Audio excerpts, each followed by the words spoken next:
What's up, guys? Welcome back to JetsHQ. Thanks for joining me. This is the third and last part of the series that we've done on the first round of the draft. So far, we're having a lot of fun. We've gotten through the first 20 picks, and it's going great. I'm loving the input. I'm loving the help with everybody. Thank you guys so much. So let's keep going. Let's move right on. Let's go on to number 21. So at 21, the Seahawks, they could go a lot of different ways. Now, at first I was giving them safety, Nasir Adderley. I really like Adderley. I think he's been moving up draft boards. I think that he's really talented, and I think that not a lot of people know about him, but I think that he's got a lot of talent. He's going to be a mover and a shaker out there at safety. But in this particular case, I think that the edge rusher's talent is still there over the safeties. So I think that the Seahawks are going to grab one. I think they're going to take Ja'Kai Polite and be very happy that they did, because that's a man mountain also, and he's going to be a great rusher. So I think they're going to take Polite. I think that it's just a little early for Adderley, so I think that they're going to hope that something slides to them as far as a safety is concerned, but that's where they're going to stick at 21. So 22, the Ravens. The Ravens are on the board, and they've got their new quarterback. They jettisoned Joe Flacco.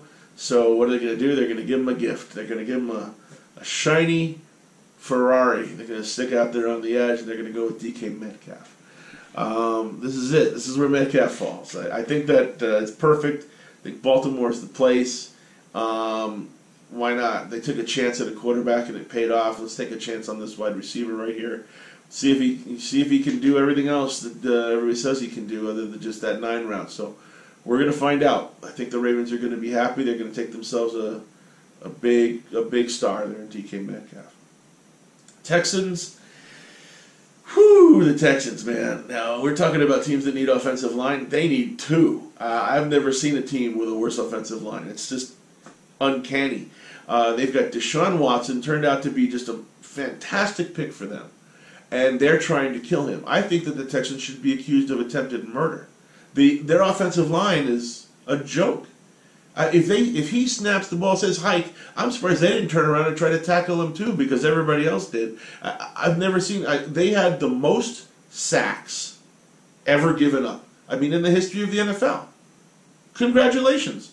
Are you serious? I mean, if you guys had a guy like Kyler Murray on your team, he'd have been snapped in half. It's unbelievable. You're lucky Deshaun Watson's a strong dude. I'm surprised he didn't retire.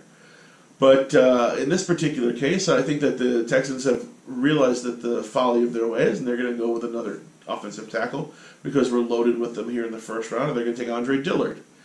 Andre Dillard is the first line of defense for poor old Deshaun Watson. He'll thank him very much. He'll owe him a lot. He'll owe him his life, probably. And we'll see if they get any other offensive linemen to go along with him. But this is a start. The Raiders. Here we are again. Raiders got their second pick of the first round out of 3. And it's just, treasure trove for them. They've already done well with Josh Allen. Now they're going to, so they've got their edge guy. And now they're going to go with their middle guy. They're going to go with Mack Wilson. So they're going to go defense and defense.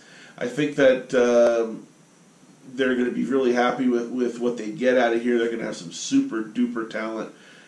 Mack Wilson is just a great linebacker, and I think that he'll fit in perfectly with John Gruden there. So he'll be happy. And we go to the Eagles at number 25. So another guy that had his pro day today was Josh Jacobs. Now, I've been projecting Josh Jacobs to go to the Eagles at 25 for a while. I think that everybody's kind of fallen in line with that too. They jettisoned Jay Ajayi, they jettisoned Darren Sproles. I think they have Corey Clement is all that's left there. I think that Josh Jacobs is perfect for them. He had a pretty good pro day today. He had a great workout, but he only ran a 4.6. So I'm saying only a 4.6 as if I could run a 4.6. Please excuse me, Josh Jacobs. You're super fast, but in the world of football, running backs not so fast. But I can't complain about a 4.6 running back, because there's a guy on the Jets who ran a 4.6 in the combine too, Le'Veon Bell. So what can I say? You could be the best player in football for all I know, but 4.6 is not impressive when it comes to the scouts. But I think that you're going to find a good home in Philadelphia with the Eagles. At number 25, I don't see anybody challenging you for the first running back slot. And I think that they'll stick you in there and a good 3 down back, and he'll play and play and play. So get ready to sing that EAGLES Eagles for Josh Jacobs. I think that's where he's going to go.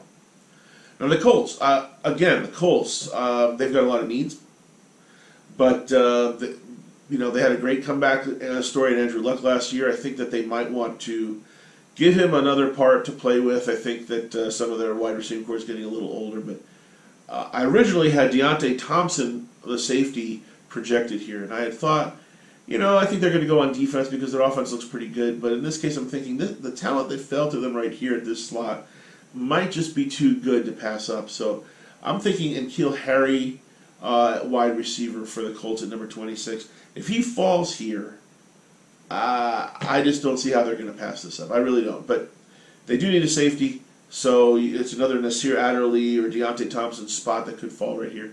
But we're going to go with N'Keal Harry on our board. All right, number 27, we've got the Raiders again. This is their third of 3 picks. And believe it or not, I've got them going defense again. I have them going defense all 3 picks. We're going to go with DeAndre Baker, cornerback. I think that if he falls to 27 at the Raiders, they snap him up in a second. I think that DeAndre Baker is actually projected way higher on a lot of other people's boards. So if he falls to this spot, I don't see John Gruden taking too much time in selecting DeAndre Baker at cornerback. So they fill up a nice bunch of holes on defense with this first round. And remember, like I said, they could pick up more picks if they slide down. So I'm not putting it past Gruden to pick up another first-round pick somewhere later in the first round if he does trade out. So watch for that. I think that's a sneaky one. I think that's coming. At number 28, we've got the Chargers. And the Chargers could use a little bit of defense. I think that there's a big man from Clemson out there. I think that Dexter Lawrence, right in the middle, right on the line for them, just be a monster. I think he'd fit in really well. The Lightning, a little bit of powder blue and yellow go a long way for this guy. I think that he's going to sit in the sun in San Diego and kill the rush of other teams and kill the quarterbacks too. So Dexter Lawrence for the Chargers out of Clemson. I think that he's a good one. And we got the Chiefs. The Chiefs are watching this first round fall to them, and they're going, man, this is working out good. We traded D Ford, saved ourselves $15 million. Here we are at 29, and who's staring us right in the face? Clelin Ferrell. That's right. Clelin Ferrell is going to fall to the Chiefs at 29, and they couldn't be happier. I think that, man, what value this is for them at 29. They saved a ton of money. I've got a lot of friends up in Kansas City, and they're going to be just falling over themselves with happiness when they get Clelin Ferrell. It's a great pick. He's a great player, and it's a great value for the Chiefs at 29. Congratulations to my Chiefs friends. All right, then we got 30. We got the Packers again. The Packers are going to make their second pick of the first round, and in this case, they can go a lot of different ways. I had a lot of safeties here also. As you can see, I'm struggling with the safeties. I just don't feel that a lot of them have first-round value, so it's hard to slot them in when you know that they just don't have the value for that pick. So I've been kind of looking here. I think that the 30th spot for the Packers, either they're going to go with Jeffrey Simmons, a defensive tackle, and just beef up their line, or they're going to trade down. I think that this might be a good trade-up spot for some teams that want to get into the first round, that want to get a player with that fifth-round option. And there's a couple of guys still left on the board that some teams might want to come up and grab and make sure they slap that fifth-year option on. So I think that the Packers actually try to trade this pick down and pick up a couple extra seconds or thirds. But if they are stuck with this, if they're stuck with this pick, then I think that Jeffrey Simmons is a good pick, and I think that's who they'll end up with. Now the Rams at 31, the Rams have they're solid, man. I mean, they have a great team. They did lose Roger Saffold off the offensive line, so I think that that's going to be the spot that they're going to try to fill. Now, a lot of these offensive tackles have flown off the board. I've been projecting offensive tackles all over the place, guards, linemen, but in this case, there's still one left on the board, and I think that's Garrett Bradbury. He's primarily a center, but he's a fantastic offensive lineman. He's got good speed, good agility. I watched his pro day. I watched his combine. And he looked great.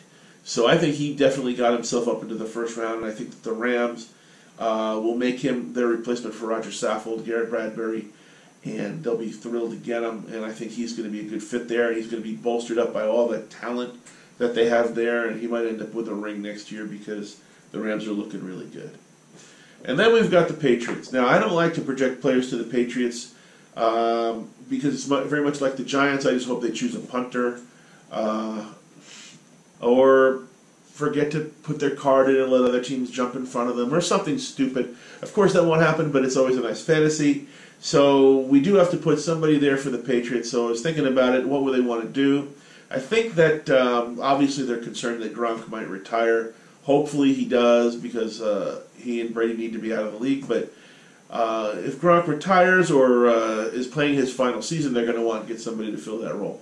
So we've got that other tight end on the board out of Iowa, T.J. Hawkinson. He's left on the board for the Patriots for this spot because they get lucky every year, just like they always do. Something always works out for them. And in this case, T.J. Hawkinson is their guy. They pick him up for 1 or 2 years. They got him with Gronk, just like back when they had Hernandez and Gronk in that 2 tight end set. It was very successful. So now they got T.J. Hawkinson, and they're going to replace him and train him into a Gronk-style situation and start off with a 2 tight end set, see how they work from there, give another target for Brady. I think that's where they'll end up with their first-round pick, and I think they'll be happy with it. Normally, the Patriots like to trade out. They like to pick up lower-round picks, but in this case, I think that the guy they want is right there and staring them in their face, and they don't want to lose him. So I think they'll make that pick if Hawkinson is there. All right, so that's it. We did it. We made it through all 32 picks. Let me know what you think. I'm dying to find out what everybody thinks about this last third of the draft. It's really interesting. All the different places we've got some projections. I didn't end up putting any of those safeties in, so let me know where the safeties need to go if they made it, if they don't make it. We got to get interactive with this board, so next video up is going to be some changes to the board, some viewer changes. I can't wait for that to happen. I'm looking forward to it. So anyway, guys, thank you very much for joining me. I appreciate it very much. Like and subscribe, share the video, hit the bell for notifications, follow me on Twitter. I'm putting some stuff up on Twitch. I'll be doing some live streaming. We're going to do some live streaming soon, so that's going to be a lot of fun. Heading up into the first round of the draft, which we're going to live stream, which is going to be great. I can't wait to see how our board turns out. So thank you guys for joining me. As always, I really appreciate it, and I'm glad to have a community to talk to. It's really nice. So thank you guys very much. And remember, let's go Jets.